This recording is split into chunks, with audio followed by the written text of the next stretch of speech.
ভারতে 10 কোটি মুসলমান আছে। আজকে দেখেন ভারতে বহু মানুষ মিছিল করছে, হাসিনাকে যেন ভারত থেকে কি করে দেওয়া হয়, রিমুভ করে দেওয়া হয়। তার মানে ভারতের সাধারণ মানুষের সাথে আমাদের কোনো কনফ্লিক্ট নাই।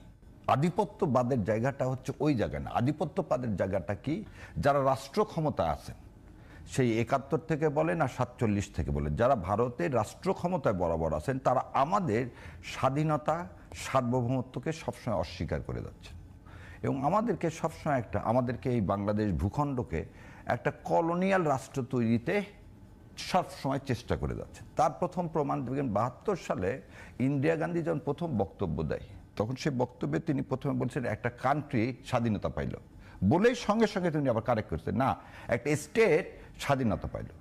দিস স্টেটমেন্ট, এই ভিডিওটা আপনারা দেখেন, 72 সালে শেখ সাহেবের সাথে যখন তার দিল্লিতে হয়, তখন সাংবাদিকদের বলতেছে যে কান্ট্রি বলে সঙ্গে সঙ্গে সে সেটাকে উইথড্র করলো।